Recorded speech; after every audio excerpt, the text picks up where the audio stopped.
Hey everybody, Katie here. I'm the senior minister of University United Methodist Church in Baton Rouge, Louisiana, and this is our midweek devotional for June 9th.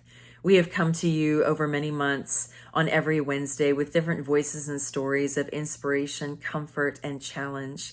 And if you have found this to be helpful as a resource to you in some way, I'd invite you to like it and to share it on your platform on Facebook, YouTube, Instagram, and especially if you have someone in your life for whom this may be especially meaningful, I'd invite you to send it directly so that they would know that we are out there. Today, I'm going to share some thoughts I've been having recently around emotional safety and conflict, ultimately how boundaries can communicate a deeper form of love. So first, a parable from home. I was in the kitchen about 2 weeks back, I guess, trying to get dinner on the table for everybody. And when that happens, I usually have my 3 kids on the other side of the room in this little entertainment area where they're either reading a book or playing video games or watching TV. And that particular day, nothing would really entertain my older 2. They got bored really quickly, which is frankly a recipe for disaster in our house. And so I started to hear a little tiff around something between them. And I don't know whether it was a remote control or a stuffed animal or a blanket. Could have been anything. My memory doesn't serve me on that today. But that little tiff started to grow into a full-blown argument with a little bit of heat attached to it from both sides. And I had to run out of the kitchen real quick to grab something to finish the recipe I was doing. And when I came back, all of a sudden I saw this flurry of ditto paper and tape and colored markers that are being scrawled on the white pages, and it's all being taped up on the wall in the kitchen. And then it started to creep into the living room. And I got closer to try to read what was on these pieces of paper, and I found that it was one of 2 messages. The words either boys only or girls only. And they had basically decided, my daughter and my son, that they wanted nothing more to do with each other for the rest of their lives. And they thought that they would just be able to claim their own turf and have different pathways up to their bedroom, and they would never have to be in proximate location to each other again.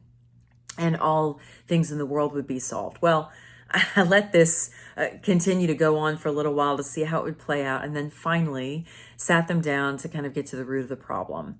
Everything ended up being fine at the end of the day. They went to bed and all was at peace for the moment, except for Mom, who had to deal with the mess on the walls because of their angst in the wake of all of it. But in reflecting on it days after, I kept on thinking, man, this is so much of something that happens in small and large ways in adult life too, with so many of us. And so today I wanted to think a little bit about the boundaries that we set and how we can tell the difference between when they are healthy boundaries and when they might be survival mechanisms for other times in our lives where we might be in a place of deeper unhealth. So one of the major operative principles in my life, and maybe you share this too, I've just learned it over the years through stumbling over situations and relationships to get to deeper truths. And one of those awarenesses is setting clear and healthy boundaries actually does communicate a deeper love. So research has shown, Brene Brown even did some research around boundaries, relationships, and shame. And she said that the clearer and more respected the boundaries in her studies, the higher level of empathy and compassion for others would grow. And the fewer boundaries, there was less openness.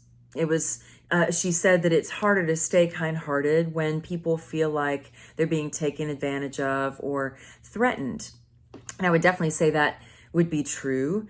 Would also suggest that in this time, over the past year, almost year and a half now, I know in my life I've extended boundaries that I usually would have held firm just because I was trying to extend some level of compassion or grace to a group of people, myself included, who were just exhausted and completely uncertain about what we were looking at.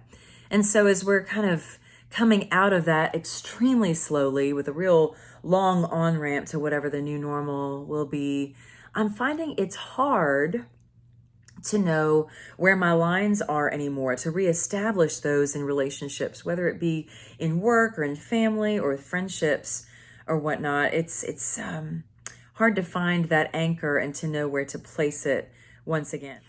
Every single human being has some level of need for safety and security. So in the human life, we're pretty aware that there is this core sense of need for physical safety. Animals have it, humans have it, and whenever we find ourselves threatened, we kind of put whatever barriers up we can to make sure that we don't lose our lives or find ourselves hurt or traumatized in some ways. But there's an emerging awareness about emotional safety in different circles of research that I'm finding fascinating. And that emotional safety comes up in all sorts of different circles. Most recently, it's safety, let's say, with those that we find disagreement. And that emotional safety can come up where we just find that maybe we're backed in a corner, or maybe we don't feel companioned. Maybe we feel alone in some way.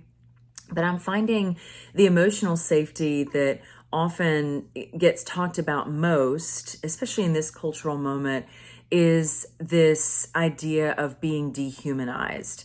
So it's not just attacking something one thinks or a belief system or whatnot. It is attacking the person themselves and naming them something less than human, less than who they are, maybe making a caricature of them in a way that doesn't honor their personhood, their divinity, or their dignity. So I think about in that John 8, you know, that scripture that was actually added into the Gospel of John for a very specific purpose to communicate a truth to the community. And Jesus finds himself in a group of people that is receiving the news about a couple, a man and a woman, in adultery. So, of course, in that time, the woman gets pulled out. It's supposed to be by Jewish law, both of them, but the woman gets pulled out to meet her fate and her punishment.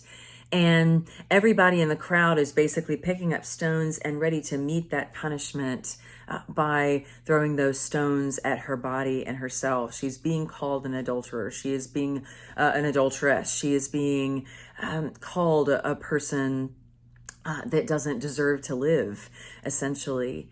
And you see in the text, Jesus takes it really slow and he's writing in the dust, and he ends up finding himself saying a very simple truth, asking them to consider one thing.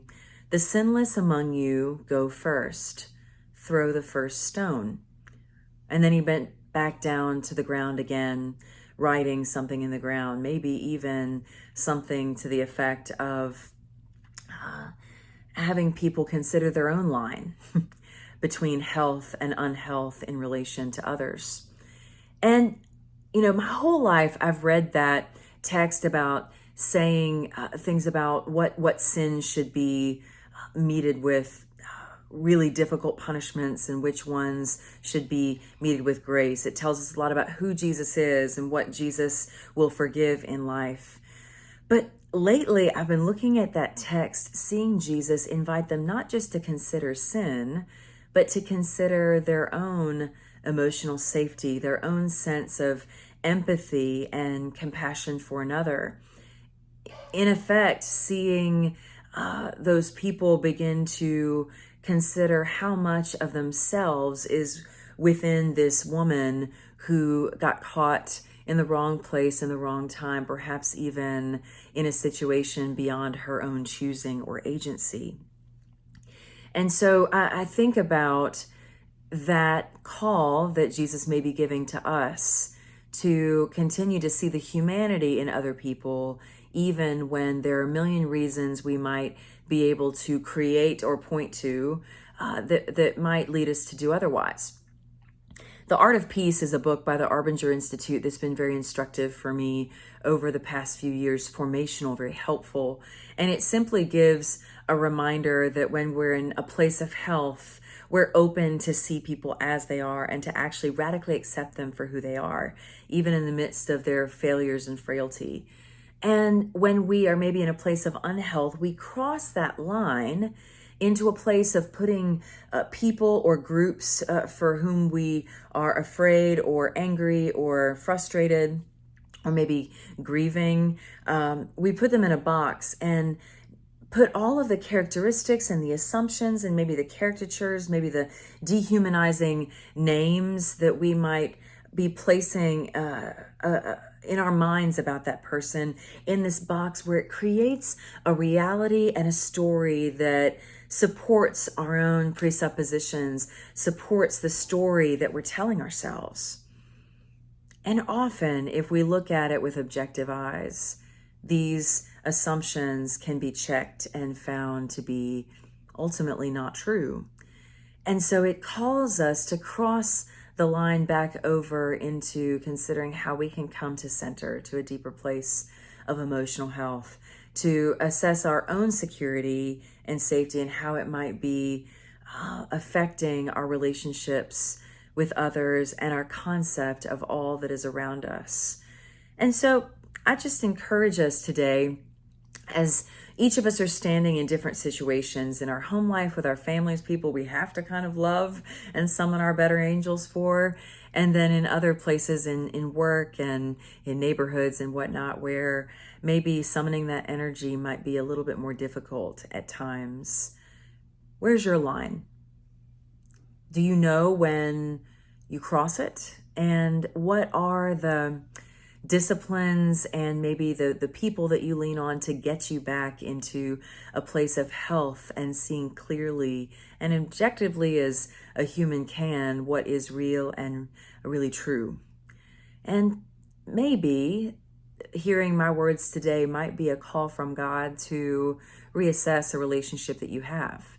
So maybe out of love for another person, you're called today to set a very clear boundary and communicate that which does harm to you, and be very clear about your expectations of another, that person will honor it.